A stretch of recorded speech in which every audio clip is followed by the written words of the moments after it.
Well, good morning, my friends. I'm out here with my worm bin that I call Worm Sweet Worms, and it's been a week since we checked on it, and I wanted to check on it again and give it a good feeding because the last time I didn't give it any real feeding at all. So let me just move you in a little closer and we'll get started. And the last time I think I just gave it, I had a couple little pieces of this is some greens that I just put in on top, and I left it pretty dry. I don't see any bugs crawling across the lid of it. Occasionally I seem to get one or two, but I'm just going to put this to the side here and go ahead and pull back these coffee filters and see what we find. They feel pretty dry actually. Now I am seeing a couple little bugs here on as I'm pulling up things. And let's see what we're gonna do about it. Mrs. White Davy from White Davy Worms. She's in Canada, Saskatchewan, as a matter of fact. And I see some wigglers. There we go. But it feels moist, but a lot drier than I usually keep things. Anyway, she had mentioned that go ahead and try diatomaceous earth if I was finding that I was getting these little gnats. And that she uses it and doesn't have a problem, so we'll see. I had 670 some worms in here, and I had this up on a sheet of cardboard, and I'm going to try and move you back a little bit, just a spot. Is that maybe a little bit better? You might be able to see me. Anyway, I had this up on cardboard and then had the sheet of cardboard up on two pieces of cardboard this way, so to lift it up in case it did get too wet, but I don't think that happened. Oh, I did add something here. Let me see. That's right, I did do this just a week ago. What am I thinking? Have I got anybody in there?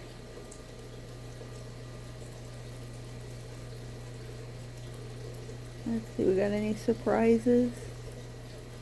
Oh, there's a family moved in. This was strawberry mush. I see, it's only been a week. So, some of them moved in. I see that little yellow tails. Aw, sorry guys, I didn't mean to disturb you. Because the surprise was I brought them another one. I see some worms. Alright, well we'll go ahead and put that to the side here. I think I'm going to dig a spot for it and put it a little further down. At least I know they're eating it, and I mean it was strawberry mush, so kind of like a smoothie, I guess. I hadn't taken it to the smoothie stage like you would think of drinking it through a straw kind of smoothie, but I did take it and really mash up the strawberries.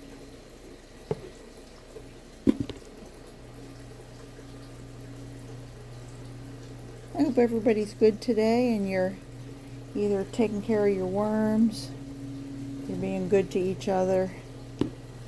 I see worms, but I don't see the mass that, of course, there's a cocoon. I see that. I know they're in here making babies. Oops, did I just drop it?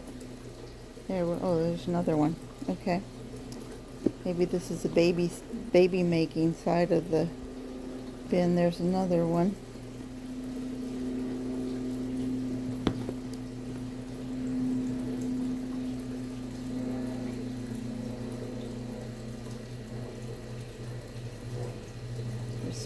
worms.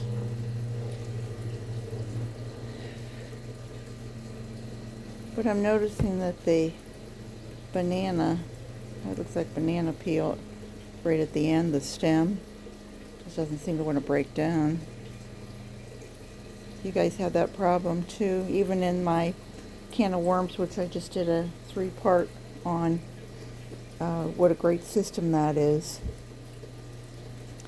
And how about if we do this? Now this is starting to get higher. Let me see, you can see I've got worms the whole way through it.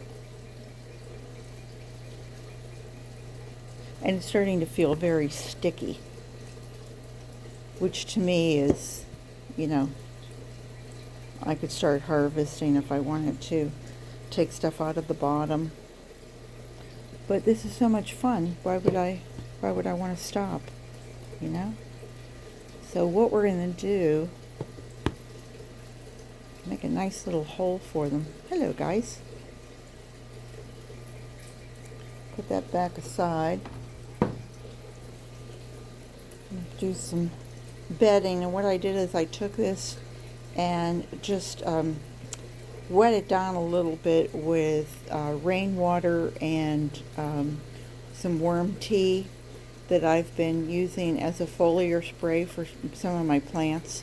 So it's going to have some bacteria already in it. I don't, you know, there's the worm tea that I make with the worm castings and rainwater and some molasses, and then it goes into my aerator for 24 hours. So it's not too, it's a little wet, it's not too wet, if that makes sense. I mean, you really couldn't, just like a couple drops of water that came off of it.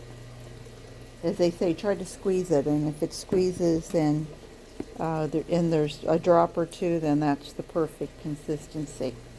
And then what I'm going to do is, here I have another one of these frozen slushies, and it's just a toilet roll, and it's got, you can see some of the liquid that has come off there, and I'm going to put that in there. And then I've just got a few little strawberry tops to make it look pretty, of course, and to coax the worms into thinking, hey, what's over here? Come on, guys. It's like Saturday morning at the movies. There's candy and popcorn. Okay, sorry about that. And then we're going to this is cornmeal, and it's real fine cornmeal.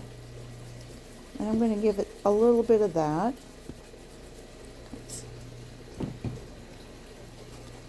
Just blind them with kindness here. And this is eggshell, and the eggshell acts as a grit, and because they don't have any teeth, but you know, like birds and other things, they do need grit to pull into their gizzard, and that will help them to digest all the foods that we're hoping that they will eat, so that we can get their beautiful castings, aka their poop. And, oh, and this is coffee grounds. And coffee grounds aren't grit, but it is a food source. So it's always nice that, you know, to give them stuff that you would be throwing away. And instead of it going to the trash, it's going to go into your garden. Now, you know, think about it. If you ask the question, well, why don't I just put it in my garden? Well, it's not broken down. And so, you know, it's going to pull nitrogen out of your soil that you have your plants in, and you don't want that, because you want the nitrogen to stay in the soil and feed your plants. Yeah, I'm going to give it that little bit of, this was the Japanese giant greens. And give it the other piece there. And I'm actually going to just Oh, sorry guys. Going to go ahead and put them all over it. Try to get that paper broken down. Oh, that looks very lovely, doesn't it?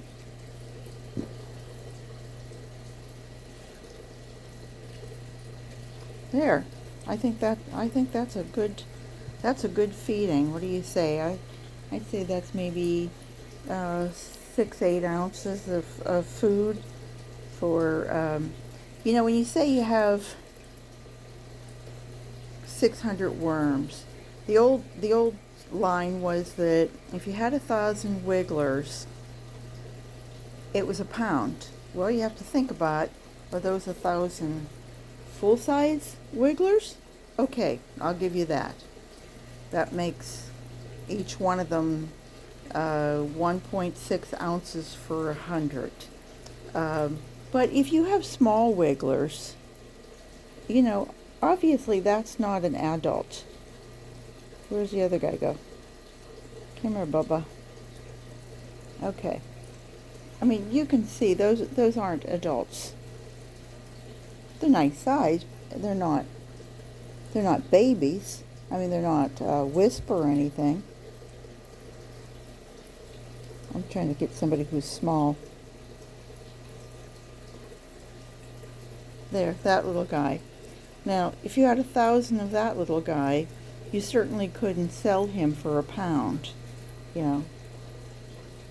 So think about it whenever you say, well, I'm giving them so much food, or that they can eat their weight each day, or they can eat half their weight each day. So you know how much to put in your bin. Think about the consistency of the worms that you have. If you have huge worms and they're all adults and they're eating like mad, well then, God bless you. You've got a good thing going. So anyway, just a little judgment call there. I didn't want to make this too long.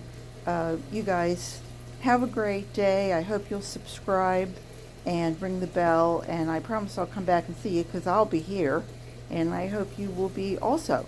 So I wish you all well, and I hope your worms are very, very healthy, and happy vermiculture, happy vermicomposting, happy worm keeping, and very happy gardening. Have a great day, everyone. Bye-bye.